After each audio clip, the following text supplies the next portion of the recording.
Welcome बच्चों। आज का जो टॉपिक है वो आपका क्या है, भूकंप से संबंधित है, जो कि आपका है वर्ल्ड ज्योग्राफी में आपका है, ये आपका चैप्टर पढ़ने के लिए है। और भूकंप को इंग्लिश में हम लोग बोलते हैं अर्थक्वेक। भूकंप को हम लोग इंग्लिश में क्या बोलते हैं, अर्थक्वेक। तो देखिए आपका सबसे पहले हम लोग जानेंगे कि भूकंप किसे कहते हैं। तो यहाँ पहला पॉइंट लिख दिया गया है कि पृथ्वी की भूपटल में प्राकृतिक रूप से होने वाली कंपन को, यानी पृथ्वी के अंदर जो आपका है या बाहरी हिस्सों में, पृथ्वी के अंदर या बाहरी हिस्सों में प्राकृतिक रूप से उत्पन्न होने वाली कंपन को भूकंप कहा जाता है।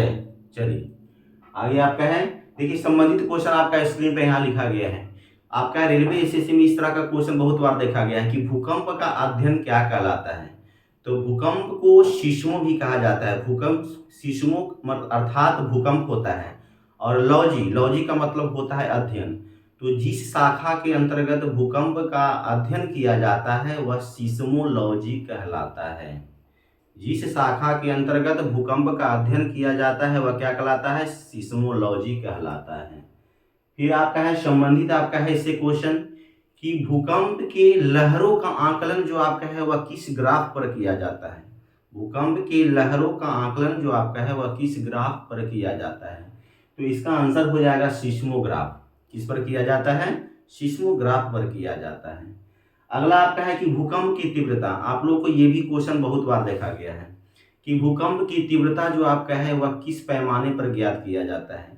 तो ध्यान दीजिएगा, भूकंप की तीव्रता जो आपका है इसके लिए पैमाना जो आपका है रिएक्टर पैमाना, इसके लिए पैमाना जो आपका है वह क्या है, रिएक्टर पैमाने पर ज्ञात किया जाता है। इसके पहले जो आपका है वो मर्केली पैमाना भी होता था, लेकिन मर्केली पैमाना जो आपका है अभी आपका है कि लुप्त हो गया है, और रिएक्टर पैमाना जो आपका है वह प्रसिद्ध है।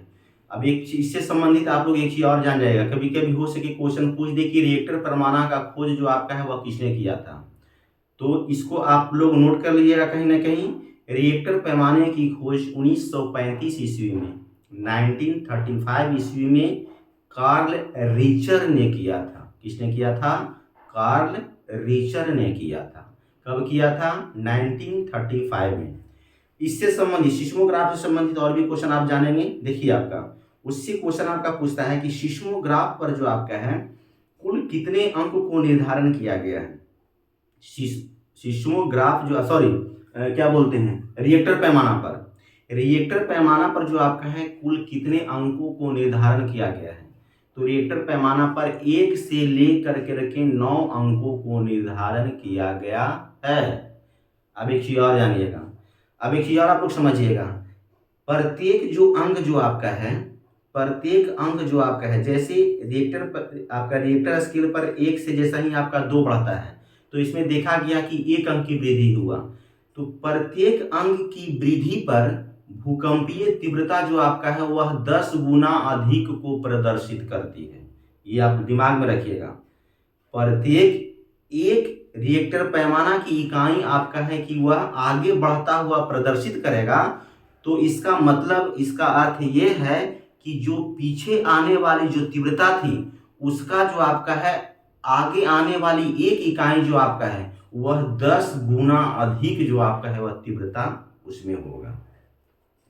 तो ये था आपका है रिएक्टर पैमाना से आपका संबंधित क्वेश्चन। अब यहाँ पर देखिए आपको ग्राफ दिया गया है। यहाँ पर आपको दिया गया है भूकंप मूल, जिसे हम लोग बोलते हैं इंग्लिश में फोकस।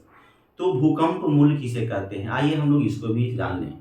तो भूकंप मूल का मतलब होता है, इसे हम लोग बोलते हैं, भूकंप मूल को उत्पत्ति केंद्र भी बोलते हैं।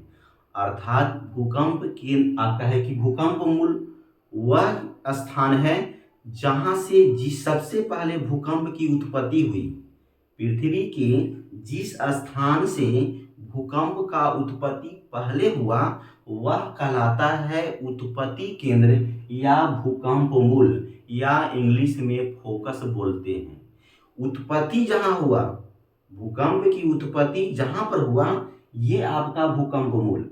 और भूकंप अधिकेंद्र एपी सेंटर जो आपका होता है पृथ्वी के जिस स्थान पर भूकंप का कंपन पहले अनुभव किया गया।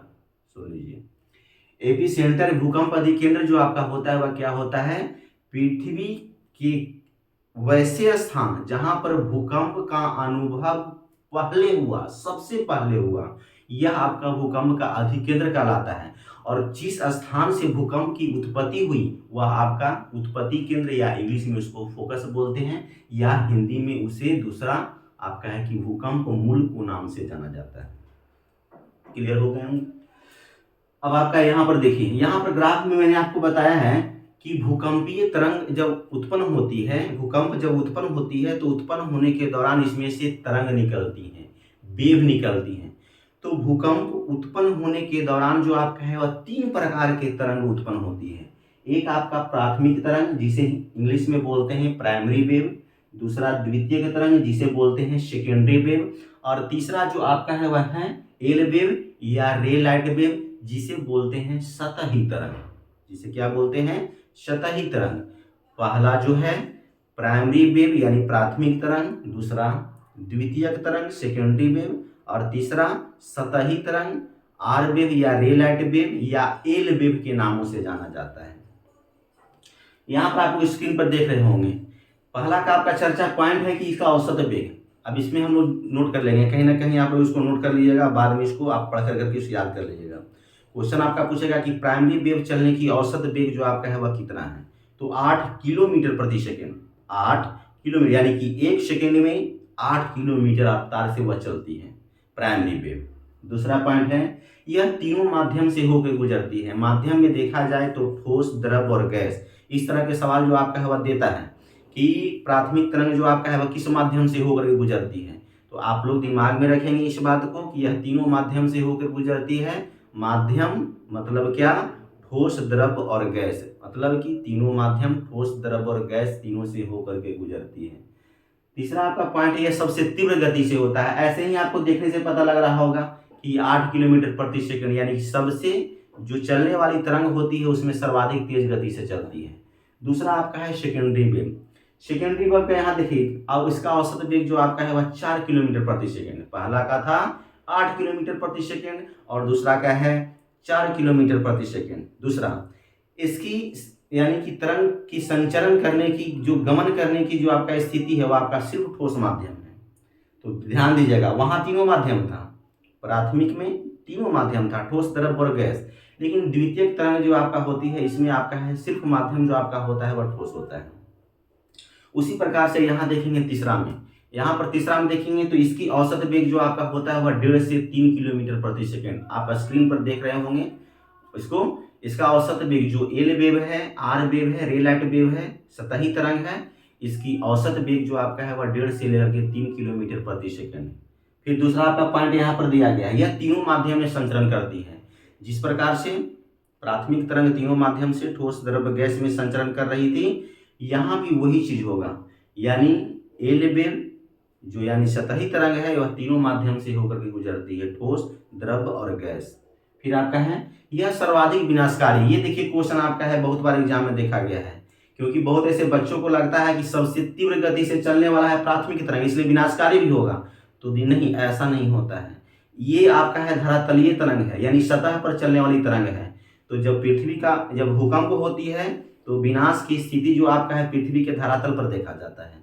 तो यह धरातल पर चलने के कारण जो आपका है सर्वाधिक विनाशकारी होता है।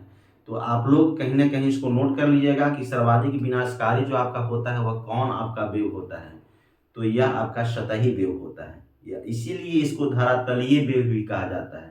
इसलिए इसे धरातलीय वेव कहा जाता है क्योंकि इसकी संचरण करने की जो क्षमता होती है यह आपका पृथ्वी के सतह पर ही होता है। चलिए आइए हम लोग यहाँ पर चर्चा करते हैं। देखिए आपका लिखा गया है सुनामी। तो ऐसा नहीं है, अब यहाँ पर जानेंगे कि भूकंप जो आपका होती है वह सिर्फ थल भाग में नहीं होती है, पृथ्वी का जलीय भाग में भी होता है।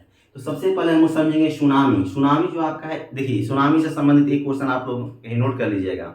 ये क्वेश्चन जो आपका है वह पूछते रहता है कि सुनामी जो आपका है किस देश की भाषा से शब्द निर्मित है, यानी किस देश की शब्द से निर्मित है। तो जापानी भाषा का शब्द है। सुनामी जो आपका है वह किस देश की भाषा का शब्द है, तो जापानी भाषा का शब्द है। इसको आप नोट कर लीजिएगा, ये बहुत बार एग्जाम में आपका देखा गया है। अभी देखिए सबसे पहले हम समझेंगे कि सुनामी क्या है। तो यहाँ पर साफ लिख दिया गया है, यहाँ पर लिख दिया गया है कि अंतःसागरीय भूकंपों द्वारा उत्पन्न लहरों को, यानी सागर में उठने वाली सागर में उठने वाली भूकंप द्वारा जो आपका होती है कि सागर के जो जल होते हैं उसकी लहर जो आपका होते हैं, सागरीय लहर, भूकंप के कारण उठने वाली, उत्पन्न होने वाली सागरीय लहर को हम लोग क्या बोलते हैं, सुनामी बोलते हैं। जो कि अगर सुनामी जिस क्षेत्र में आपका आएगा तो देखा जाएगा लगभग जो आपका है वह जलीय क्षेत्र में आता है, लेकिन जब सुनामी जब आपका आएगा तो जलीय यानी सागरीय क्षेत्र का पानी जो आपका है जब स्थलीय क्षेत्र में प्रवेश कर जाता है, जिससे आपका क्या होता है कि जीव जंतुओं ये सब का जो आपका है कि नाश या नष्ट यानी कि स्थिति को देखा जाता है। तो सुनामी से भी आपका है कि जीव जंतुओं को नाश होती है। यहाँ पर देखिए नोट मैंने आपको लिख दिया है, एक ये लिख दिया है कि रिएक्टर पैमाने पर 5 अंक तीव्रता के बाद मनुष्य के लिए आपका है या किसी भी जीव जंतुओं के लिए हानिकारक हो जाता है। रिएक्टर पैमाना पर तीव्रता अगर आपका है इसका 5 तक ज्ञात किया जब आपका है, क्योंकि मैंने आपको पीछे बताया कि रिएक्टर पैमाने पर अंक जो आपका होता है वह 1 से लेकर 9 तक होता है। तो जैसे ही रिएक्टर पैमाना पर 5 अंक आपका है रिएक्टर स्केल पर पैमाना ज्ञात किया गया तो समझिए अब वहां से जो आपका है वह मनुष्य या जीव जंतुओं के लिए हानिकारक होना शुरू हो जाएगा। तो इसको दिमाग में रखिएगा, क्योंकि अभी जो आपका सर्वाधिक जो आपका है देशों में देखा जाता है तो क्या बोलते हैं, नेपाल का जो क्षेत्र आपका है वो आपका है कि सर्वाधिक भूकंप क्षेत्रीय जो आपका है देखा जाता है, क्योंकि वहां पर जो आपका है वह क्या है, कई बार जो आपका है वह भूकंप की स्थिति को देखा गया है, जिससे वहाँ जान माल जो भी आपका होते हैं, संपत्ति जो आपका होते हैं, जीव जंतुओं को आपका सर्वाधिक क्षति आपका देखा गया है। तो आशा करते हैं बच्चों कि आप लोग को ये टॉपिक जो आपका है वह बेहतर समझ में आया होगा। अगर इससे संबंधित किसी प्रकार का अगर डाउट हो तो आप कमेंट बॉक्स में ज़रूर लिखें और मैं उस कमेंट बॉक्स के जरिए कोशिश करूँगा कि उसका उत्तर जो आपका है हम दें। धन्यवाद।